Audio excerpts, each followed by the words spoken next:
A silent war is unfolding behind boardroom doors and closed borders. No fighter jets, no missiles, just paperwork, trade rules, and a chain of decisions that could freeze factories across the world. The United States is tightening its grip on China's economy. China is pushing back with full force. And the Netherlands, a small country with massive power and global technology, is trapped in the middle of this high-stakes battle. This is not just about politics. This is about the tiny chips inside your car, your phone, your laptop, and even the machines that make modern life possible. A few weeks of disruption in this industry can shut down car plants in Europe, slow production lines in America, and hit consumers with higher prices worldwide. Most people do not realize that one Dutch company sits right at the center of this storm, and it is now pulling entire governments into a dangerous global showdown. Behind the headlines, quiet pressure is happening. The United States is demanding stronger economic resistance against Chinese influence. China is calling it interference.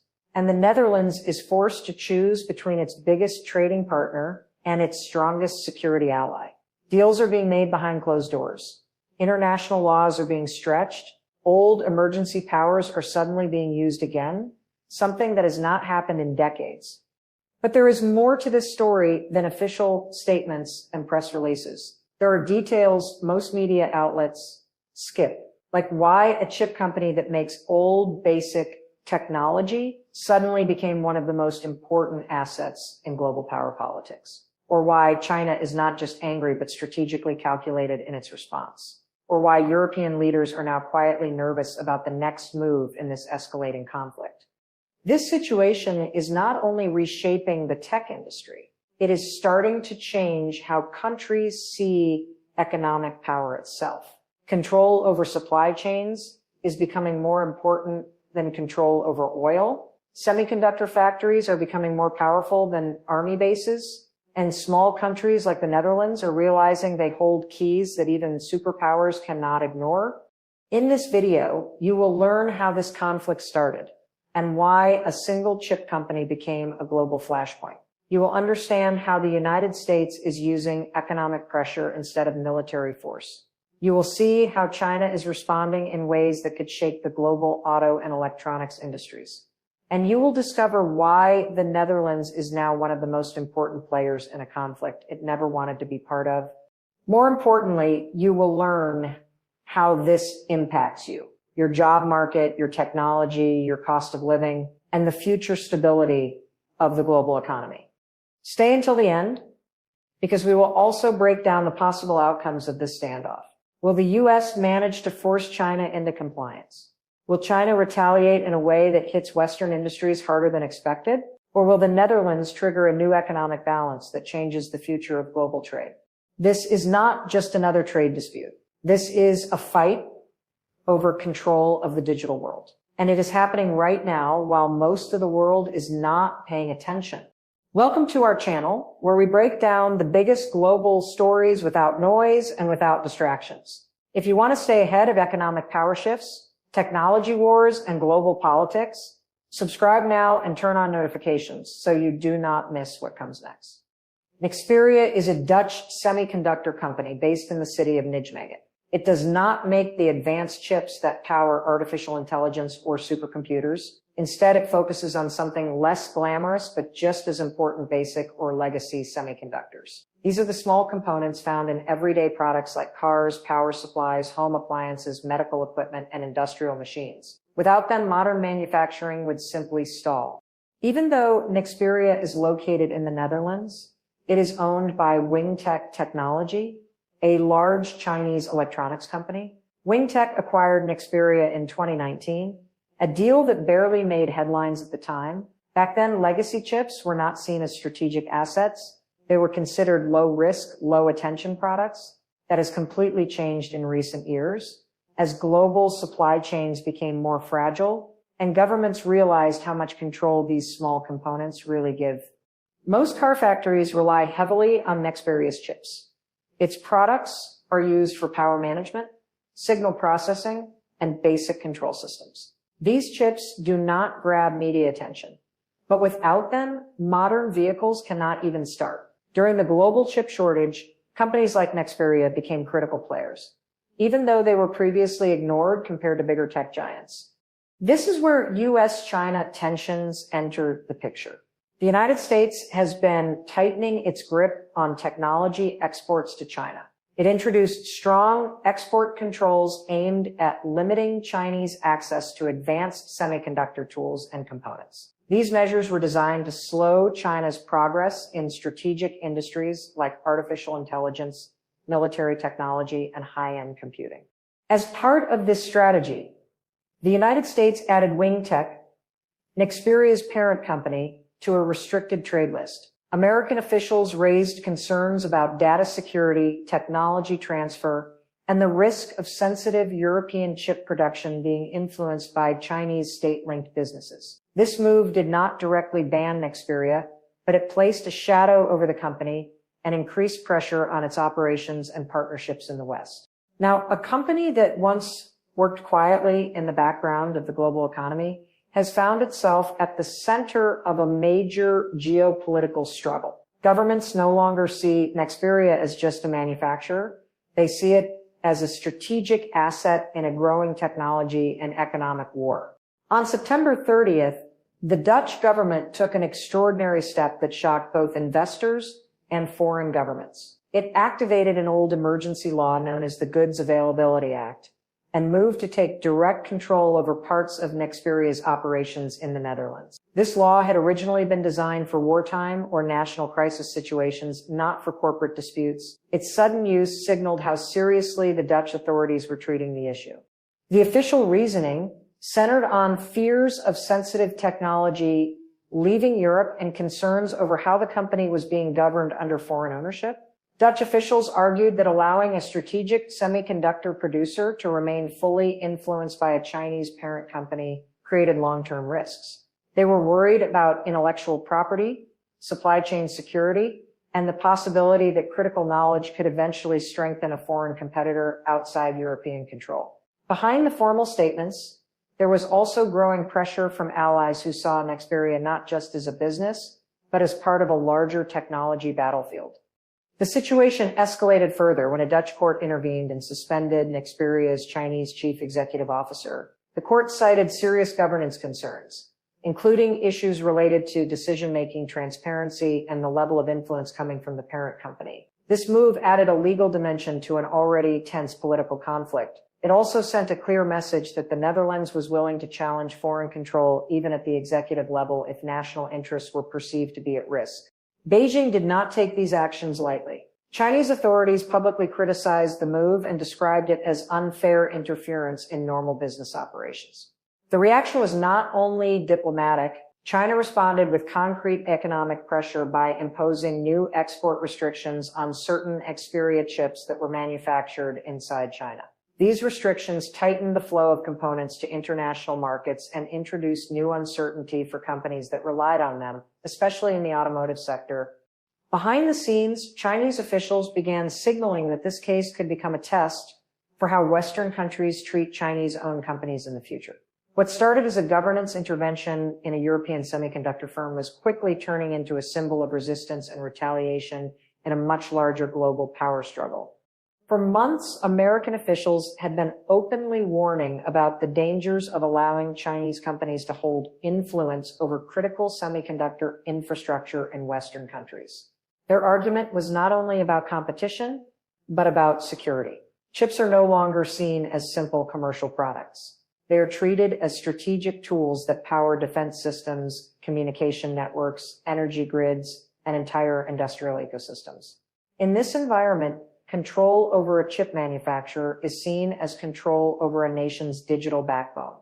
As the Dutch government moved against Nexperia, many observers began to notice a familiar pattern. Although Dutch officials insisted the decision was made independently, there was a growing perception that Washington stood firmly behind it, behind closed doors. American diplomats had been holding discussions with European leaders about reducing exposure to Chinese-owned technology firms. The message was subtle but clear. Allowing Chinese-controlled companies to dominate sensitive industries carried long-term risks that could not be reversed easily. This pressure did not come only through formal statements. It was expressed through trade policies, security briefings, and strategic alignment talks across the Atlantic. The United States framed the situation as a necessary defense of a shared economic and technological system. It positioned itself as a protector of supply chain security, while suggesting that countries who failed to take action could face future vulnerabilities and even economic consequences. At the same time, Washington expanded its broader economic security framework. This included demands that China adapt to a new international order where access to advanced technology would be conditional and limited, export controls, blacklists, and licensing restrictions became tools of leverage rather than simple trade instruments. From Beijing's perspective, this was not negotiation. It was economic coercion dressed as policy. Yet within the tension, there were also quiet signals of temporary easing. As part of a fragile understanding between the two powers, China reportedly began approving more chip export applications than before. These approvals did not mean a full reversal of its stance, but they suggested that Beijing was carefully managing the pressure, calibrating its response, rather than escalating in an uncontrolled way. The result was an uneasy balance. Publicly, both sides maintained firm positions. Privately, they operated within narrow channels of compromise, trying to avoid total disruption while still testing each other's limits in this new era of economic confrontation. China's response moved quickly, from words to action.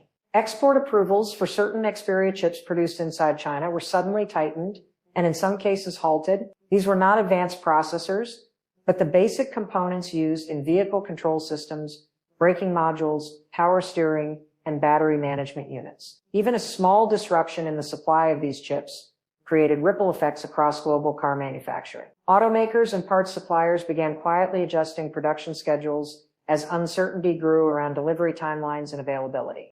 This move was not only economic, it was also a signal. By targeting a company tied to both Europe and China, Beijing demonstrated it had leverage over global supply chains and was willing to use it. The message was clear: if access to Chinese-controlled production is threatened, the impact will not stay local. It will spread into Western industries and daily life.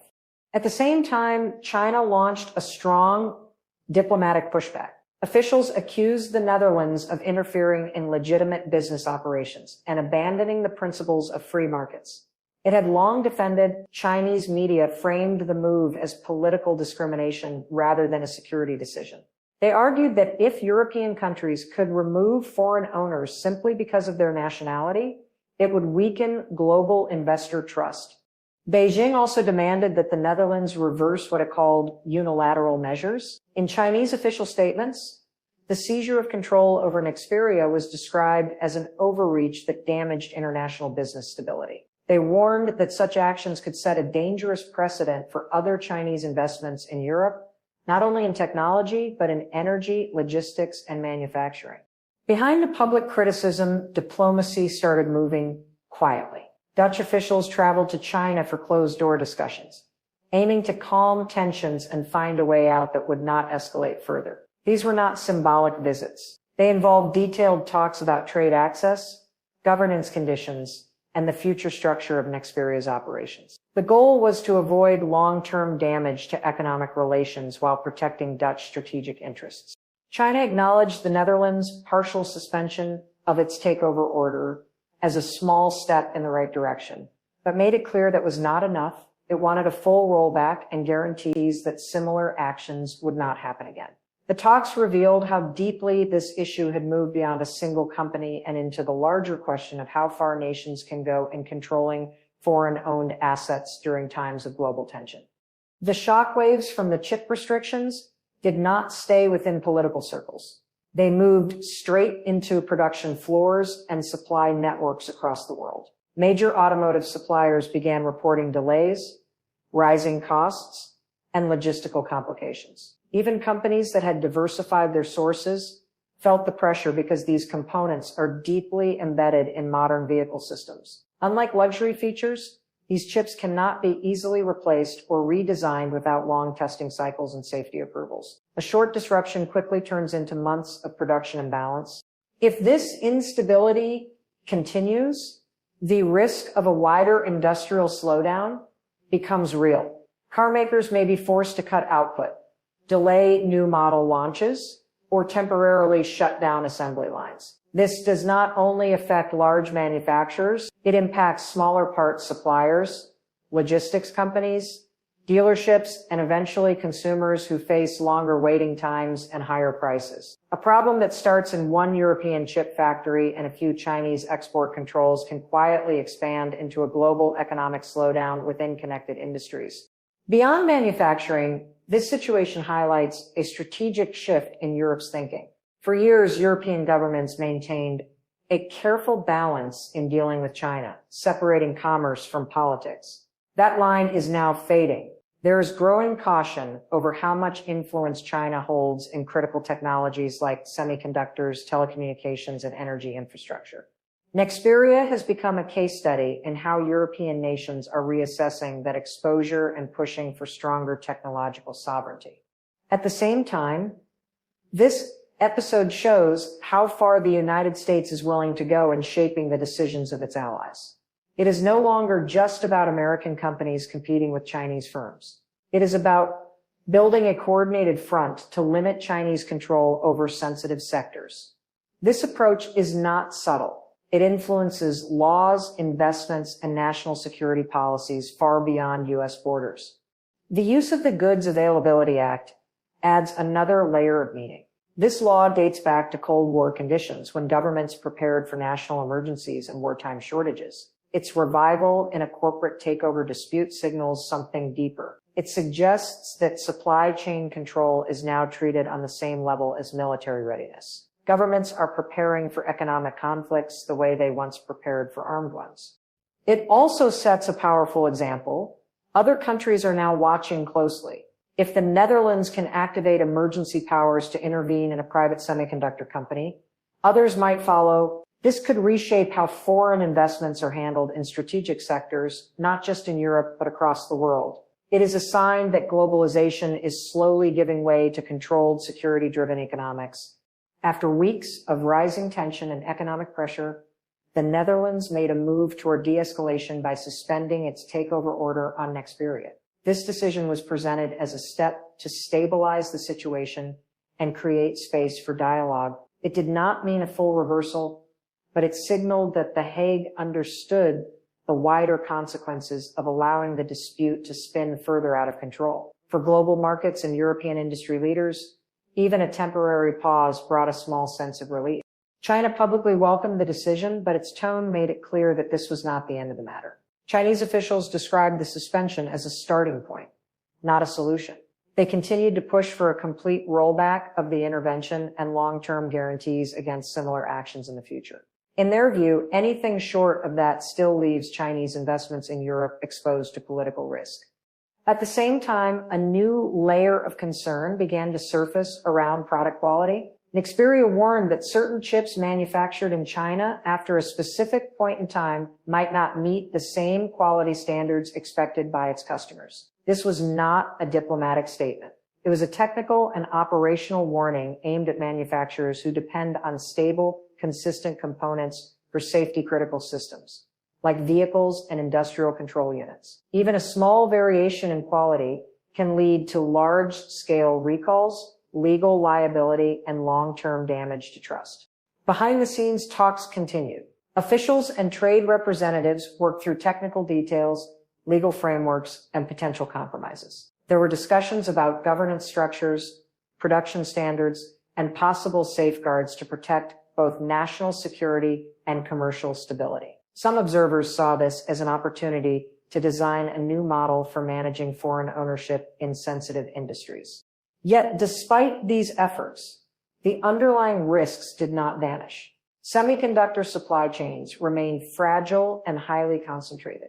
A few factories, a few shipping routes, and a handful of strategic decisions can still disrupt global production. Countries continue to view technology as leverage, not just commerce. As long as chips are treated as tools of power, every agreement remains temporary, and every calm moment carries the possibility of another sharp turn. So let's step back and look at the bigger picture.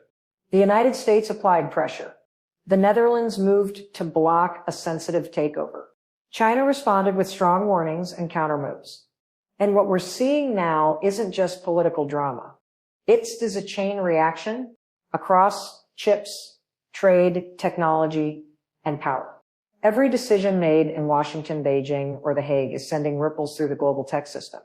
From chip factories to consumer products, from supply chains to national security strategies. Nothing is isolated anymore. So here sits the real question.